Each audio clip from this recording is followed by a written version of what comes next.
Okay, thank you very much. And I will anchor on what Brother Abdulwasi has said.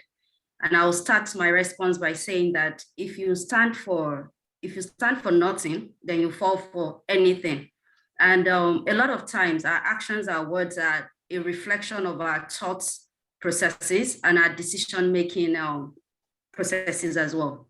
And I will inch that on four key things, four key criteria that I've seen over time, which is number one, your guided principle. Your guided principle would shape the kind of actions and words that people can align to you. And for us as a Muslim, when we look at our guided principle, we have various touch points that we can actually pull those things from. The commandments of Allah is there, the Prophet's exemplary lifestyle, that there. The other part is the moral side, where you think about your emotion tends to come into play. And a lot of times you're thinking about, oh, what will this person say if I don't do this? How will this person react subsequently if I don't maybe do whatever they want me to do? The other part is the consequences. So we are guided, we probably not use emotion, but you're thinking of what in the financial terms I would call the cost benefit analysis. If I take this action, what is going to be the cost for me? If I take this action, what will be the benefit for me?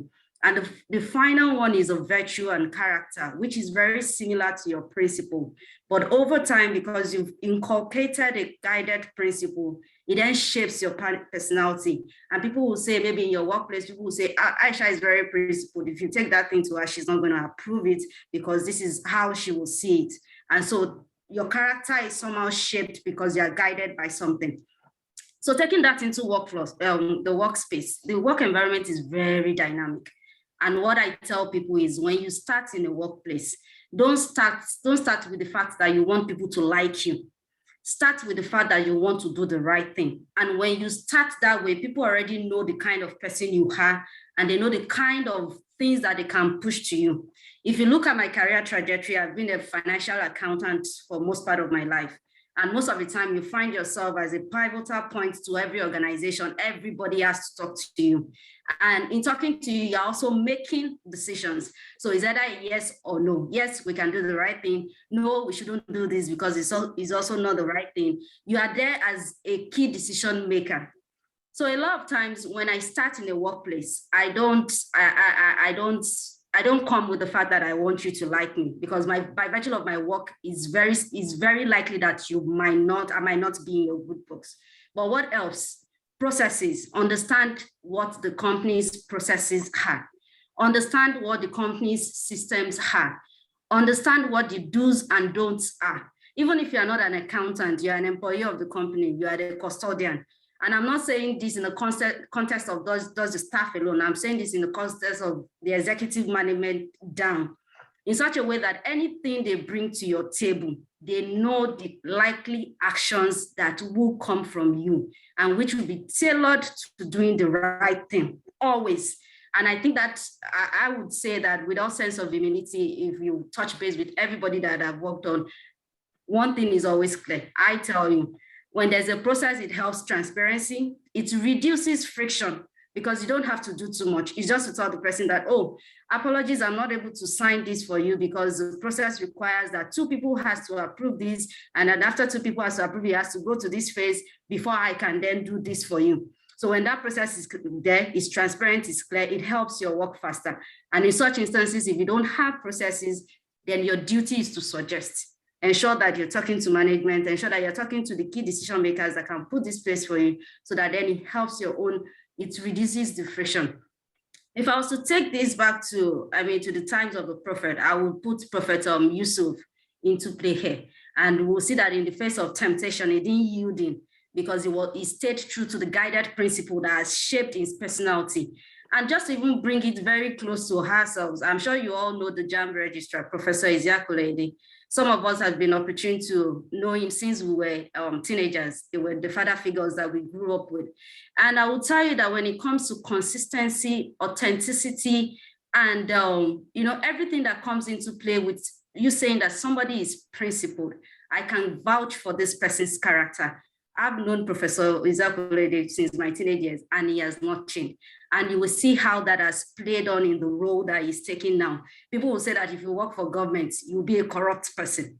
But in the history of JAM, I mean, I was reading from 2010 to 2016, they were supposed to remit about 7 times within that period. 4 good years, there were no remittances from JAM. 3 times that they remitted, the highest they remitted was 25 million, 25 million. Professor Loede took the reins of JAM in 2017 and for the first time ever remitted 5 billion. The 5 billion didn't come because JAM charged extra fees or extra charges or extra anything. It was still the same JAM that he met on ground that had been running that he took over from. It's easy for him to say that, yes, I mean, they've not been remitting. And even if they remitted, they only remitted the ones they wanted. It would have flowed with the process. But then what came into play? His guided principle, his character. He had looked at the moral justification of what he is doing. So I'll end this by saying that there's a little fun game that I play with people. If at some point you've not sat down to think about who you are and what you stand for, there's a fun game that you can play. Write 20 things about yourself. You can get stuck at 5, you can get stuck at 10 or 15, but keep pushing. I am Aisha, I am a mother, I love to eat rice, I love football, I love swimming, I love family, I hate lies, I love integrity. Write that 5 down. Then start by knocking out the least 5 that are not really, they are good to have, but they are not a must to have. I love to eat rice, but well, I can take away rice. Start by doing that exercise, then move on to the next good to have, take that out. By the time you finish, you should be left with 5 must have for you that this, you can't trade it for anything. I love to pray my salah. I love to go to the mosque or something. By the time you are done with that 5, you have a clear idea of the kind of person you are. It's a very fun exercise to do. Try it. And maybe if there's still time after this, we can maybe have 1 or 2 persons share with us what they came up with. So just in summary, you must have a principle that is well defined. And at the verge of it all is to ensure that whatever you're doing, just like Brother Abdulwasi said, let it be tied to your deen. When it's tied to your deen, then you know that the reasons that you're doing this are bigger and you're steadfast in what you're doing. Thank you. Thank you so much for that, Sister Aisha. I love how you and Brother Wasiu have come from very different points of views, but are kind of still saying the same thing to make sure that your Brother Wasiu's main point was to make sure that you have a purpose and let that purpose be what drives you in whatever you do in life. And you have come from a point of view to make sure that you know who you are, you know what you stand for, and make those things be what guides you in whatever decisions you make.